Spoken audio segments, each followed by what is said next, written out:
Welcome to our channel. And welcome sa atong mga new viewers ug ayaw mo kalimot sa pag-subscribe sa atong YouTube channel sa Radio Drama Bisaya. O click na lang pud mo sa notification bell below aron ma-notify mo sa atong mga bagong uploads. And daghang salamat sa pagpadayon ninyong pagsuporta o pagpadayong pagpaminaw sa atong mga nagkadaiyang Drama Bisaya. Maong just chill and relax and enjoy the drama. Tierra del Sur. No, Jomari, Jom, please.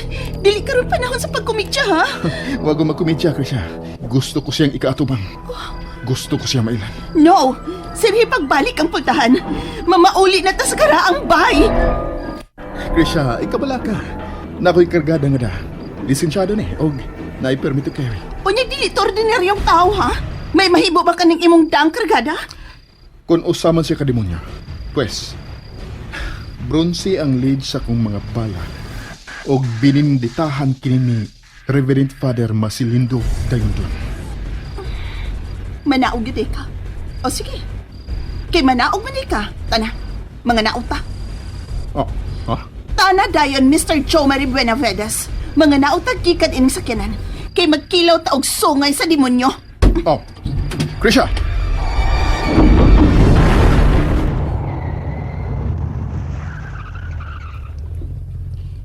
Sila na karon si Miss Grisha o Jumari ang miabot, Sir Maynard. Aha. Alas 8 na pasado. Opay pag-abot nila. Diin magkaring duha. Excuse na ni mo ha, Sir Maynard. Tabangan ako sinang ni Risa nga. Mag-andam sa lami sa alas sa panihapon. Nala, sige. Padayon lang, Iha Brina. Unsa man kahay mga lakaw nila ni Iho Jomari og Iha Krisya kagadiya. Dili gid ako komportable. Basta ni adinhi ang akong uniko iho.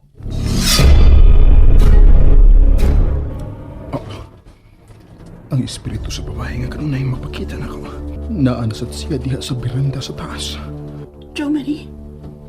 Uy, nga naman naman ka. Di ta mo saka?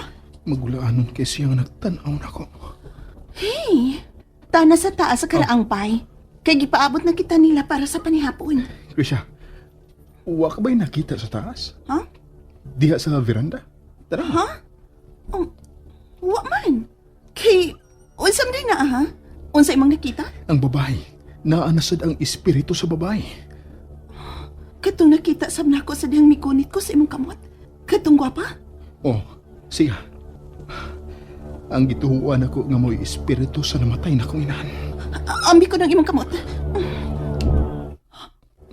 Hala, naatuot siya. Nagbarog sa veranda og nagsulod gihapon ng puti nga piste.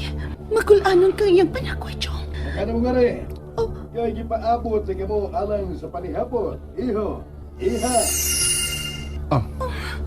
Kalit siyang nahanaw sa diyang kisangpitan ni Tito Menard. Chong, Sige na, tana, Krisha. Manaka na tas karaang bahay sa mga Benavides. Kaya gigutom na sa ko. Napahulong sila. Ug mo rin may nakita sa taas sa karaang pay. Ang kag nasagka na nindig na nga mo'y nipakita niya. Mao ka. Dig na. Patay ka na. Pag malinawon, dugay na ka to.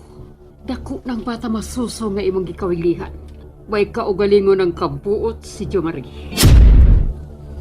Hangtod karon, wa pag yun mahilo na dito ang iyang kalag.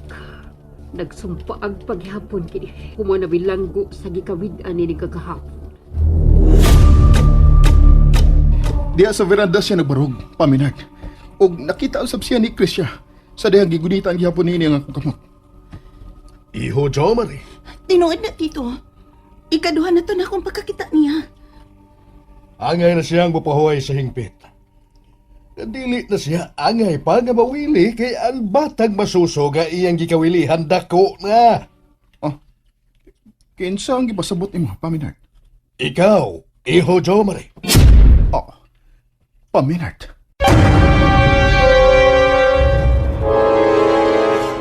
John, ano naman ka?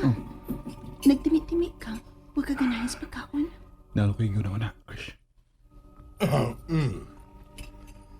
Tarong og kaon, iho Jomari. Ayaw pagsigi og huna-huna bahin sa gisulti ko. Isipan nga kabahin sa imong kinabuhi ang kamatuuran nga nasayran mo. Paminard. Pawa di sa tapad di iho Jomari. Lakaw, kung diin kagikan. Pa? Tito? Papahawaon ko nimo dinhi sa tupad ni Jomari. Dili ikaw iha Krisya eh. Naa siya iho Jomari. Nilingkod tapad nimo. Oh. Ayaw pagkakos kang iho Jomari. Balik ito si mong gigikanan. Ayaw na panghamo. Ikaw rin nakakita pa. Wa ko'y nakita. Wa. Tigna! Tigna!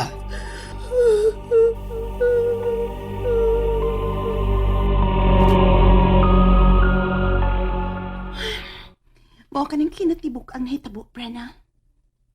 Hala, uy. Maubad ay, Miss Krisha. Naklaro na gyud ni Jomari nga ang kalag sa babae nga ginganlan og tikna. Iya kita ang inahan. Dinhi ko nagdako. Og karon lagi ko maibaw nga kanang kalag sa babae nga magpakita dinhi sa karaang bahay. Inahanda ay kana siya ni Jomari. Oo. Kalag nga napilanggo siyang kawili, Brenna. Tungod sa inahanong gugma. Dili unta gusto mo piya siyang anak nga masusupan ni atong higayuna. Ni Jomari, Miss Krisha? Yes, Brenna. Pinangga gyud ay kaayo niya si Jomari. Kay bisan usa katapos ang gutlo siyang kinapuhi. Nawili pa man siyang mubiya ni ini sa dayon. Kanindot ka sa feeling. Kanang naa ang mama nga. Nag-atiman samtang nagdako. Sama ni mo. Naa ang imong mami Rolaida. Brenna.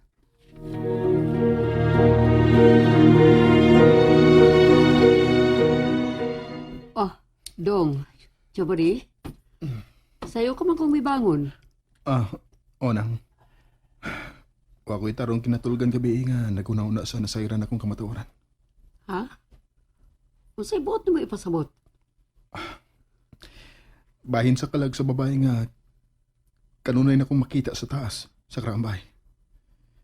Nga mauday ang akong inahan. Bitaw. Si mama ni mo digna.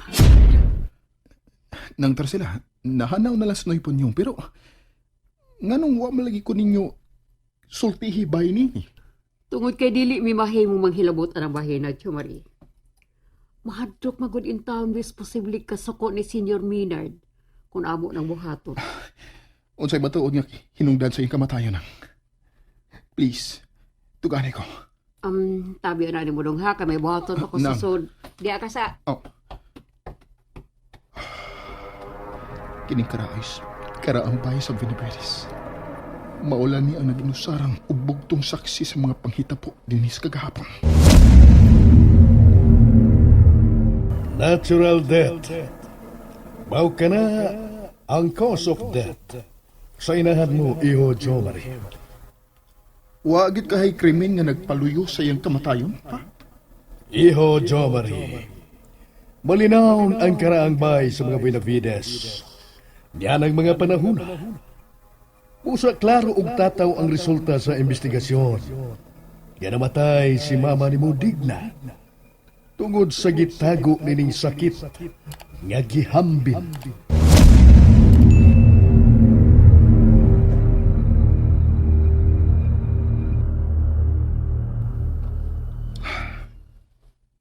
Kaluoy din ako.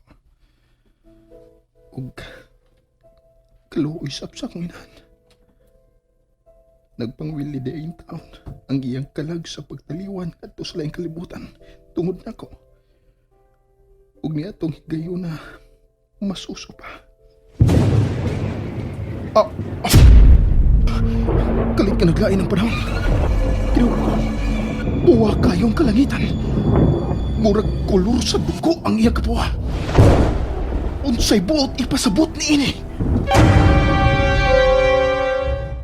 And there you have it, everyone.